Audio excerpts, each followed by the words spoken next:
2018 പ്രളയരക്ഷാ പ്രവർത്തനത്തിനിടയിൽ ജീവൻ വെടിഞ്ഞ KSEB Palakkad big Bazar സെക്ഷനിലെ ജീവനക്കാരൻ രഘുനാഥിന്റെ ഓർമ്മയ്ക്കായി ഗ്രന്ഥശാല ഹാൾ നഗരസഭാ ചെയർപേഴ്സൺ പ്രമിള ശശിധരൻ നാടിന് സമർപ്പിച്ചു.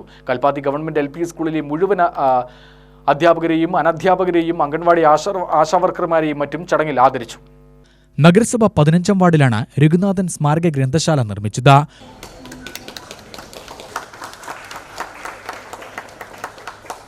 നമുക്കറിയാം, കുട്ടികളിൽ വായനാശീലം ഇന്ന് തീരെ നഷ്ടപ്പെട്ടുകൊണ്ടിരിക്കുന്ന ഈ കാലഘട്ടത്തിൽ ഇത്തരത്തിലുള്ള ഒരു ലൈബ്രറി ഒരു വാർഡിൽ തുടങ്ങുക എന്നുള്ളത് എളുപ്പമുള്ളൊരു കാര്യമല്ലെങ്കിൽ പോലും അതിന് മുതിർന്നു എന്നുള്ളതിൽ തന്നെയാണ് ഏറ്റവും വലിയ പ്രാധാന്യം. കാരണം നമുക്കറിയാം, ഇന്ന് മൊബൈലും ലാപ്ടോപ്പും ഉപയോഗിച്ചുകൊണ്ടുള്ള വായനകളാണ് ഇന്ന് നിരവധി ഭാഗങ്ങളിൽ നമ്മൾ കണ്ടുവരുന്നത്.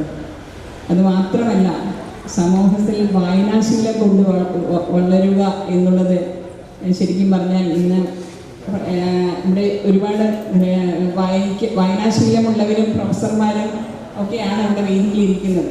നമ്മുടെ ഡോക്ടർ അരുൺ നോവൽ എഴുതുന്ന ആളാണ്, അദ്ദേഹം വായിക്കുന്ന ആളാണ്. ഒരുപാട് ആൾക്കാർ ഇവിടെ വേദിയിലുണ്ട്.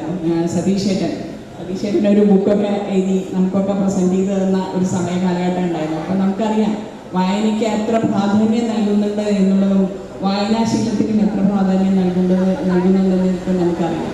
വിക്ടോറിയ കോളേജിന് പിൻവശം മാനു കോംപ്ലക്സിൽ നടന്ന പരിപാടിയിൽ വാർഡ് കൗൺസിലർ M. ശശികുമാർ അധ്യക്ഷത വഹിച്ചു.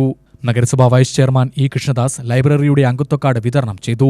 Chandrasekharan Thekkedath, doctor P. Muraleedharan, doctor N. M. Arun, doctor Beena Arun, Kalpathy government LP school പ്രധാനാധ്യാപിക N. സൂമ, U. കൈലാസമണി, മുല്ലശ്ശേരി ചന്ദ്രൻ, ലതാ നായർ തുടങ്ങിയവരെ ആദരിച്ചു. ദേശീയ അവാർഡ് ജേതാവ് ലൈബ്രറിയൻ മുജീബ് റഹ്മാൻ എന്നിവരെയും കേരള വണിക വൈശ്യ സംഘം സംസ്ഥാന joint secretary MG Natarajan, BJP Palakkad east ജില്ലാ അധ്യക്ഷൻ പ്രശാന്ത് ശിവൻ എന്നിവർ സംസാരിച്ചു. വാർഡ് വികസന സമിതി ഭാരവാഹികളായ T. ഗോപാലകൃഷ്ണൻ സ്വാഗതവും ശബരിഗിരി നന്ദിയും പറഞ്ഞു.